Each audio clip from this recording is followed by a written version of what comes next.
नमस्कार दोस्तों, इन्फ्राटॉस के नए एपिसोड में आपका स्वागत है। तो चलिए शुरू करते हैं। पहली खबर की शुरुआत करते हैं हमारी रेलवेज की तरफ से, जहां पर वंदे भारत स्लीपर ट्रेन का रूट फाइनलाइज कर दिया गया है रेलवेज के द्वारा और ऐसा बताया गया है कि हावड़ा से गुवाहाटी के बीच में ये ऑपरेट होगी। दोस्तों भी जैसे मैंने आपको कल ही बताया था कि वंदे भारत स्लीपर का फाइनल ट्रायल कंप्लीट हो चुका है और उसके बाद खुद हमारे रेल मिनिस्टर के द्वारा डिक्लेयर किया गया है कि ये गुवाहाटी हावड़ा रूट के बीच में ऑपरेट होगी। 966 किलोमीटर की जर्नी होगी और 14.5 घंटे में कंप्लीट हो पाएगी।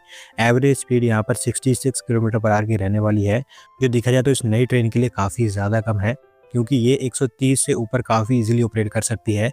इनफैक्ट हावड़ा गुवाहाटी रूट तो फास्ट ट्रेन्स के लिए पूरी तरह से कैपेबल है ही नहीं, लेकिन आप भी जानते हैं और मैं भी जानता हूँ कि इन दोनों स्टेट्स के अंदर आने वाले समय में इलेक्शंस होने वाले हैं, तो ये तो होना ही था।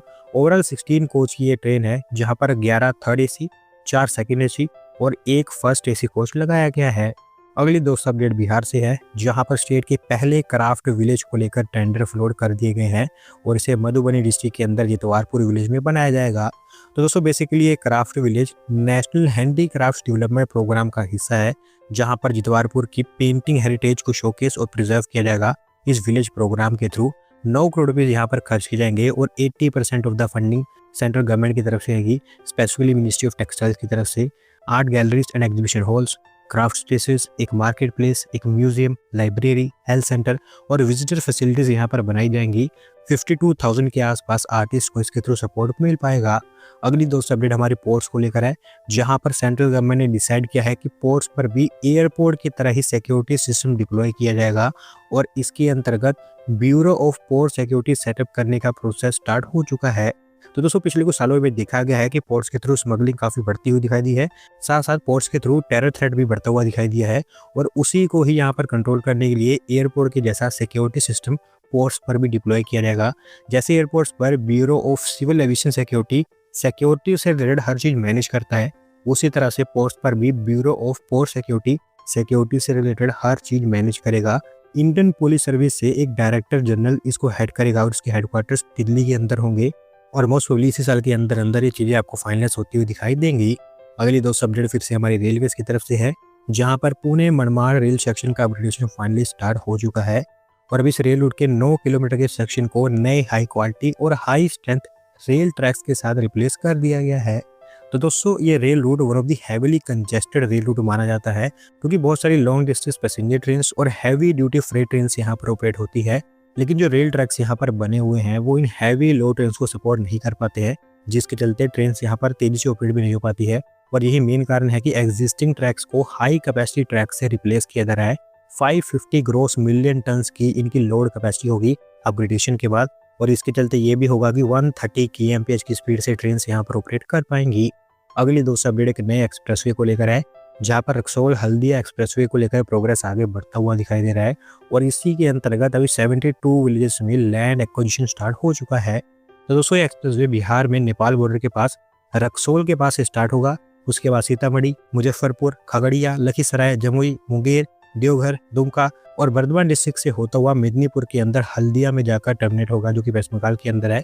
650 किलोमीटर के आसपास इसकी लेंथ होगी और उसमें से 400 किलोमीटर का बड़ा हिस्सा बिहार के अंदर होगा और अभी बिहार के अंदर ही मुजफ्फरपुर डिस्ट्रिक्ट के 72 विलेजेस में लैंड एक्विजिशन स्टार्ट हुआ है। धीरे धीरे और विलेजेस में भी आपको ये काम होता हुआ दिखाई देगा। अगली दोस्तों अपडेट इलेक्ट्रॉनिक मैन्युफैक्चरिंग से है, जहां पर ministry of electronics and information technology के द्वारा 22 और नए इन्वेस्टमेंट प्रपोजल अप्रूव कर दिए गए हैं इलेक्ट्रॉनिक कंपोनेंट मैन्युफैक्चरिंग स्कीम के अंतर्गत और इसके थ्रू देश में आपको 41,863 करोड़ रुपये की और इन्वेस्टमेंट आती हुई दिखाई देगी। दोस्तों आप जानते हैं कि स्कीम को इंट्रोड्यूस किया गया था इलेक्ट्रॉनिक कंपोनेंट्स की मैन्युफैक्चरिंग के लिए, जहां पर अभी तक इसकी 2 ट्रांचेस में 24 प्रपोजल्स अप्रूव हो चुके हैं। ये ओवरऑल थर्ड ट्रांच थी, जहां पर 22 और प्रपोजल्स अप्रूव हुए हैं। 11 अलग अलग सेगमेंट्स जैसे कि mobile phones, telecom equipments, consumer electronics, IT hardware, automobiles, इस तरह के सेक्टर से रिलेटेड यहाँ पर प्रपोजल अप्रूव हुए हैं, जिसमें आपको PCB, capacitors, camera, display modules और लिथियम आयन सेल्स जैसे प्रोडक्ट्स मैन्युफैक्चर होते हुए दिखाई देंगे। 2.58 लाख करोड़ रुपये की प्रोडक्शन होगी और 33,791 जॉब्स इसके थ्रू जनरेट हो पाएंगी।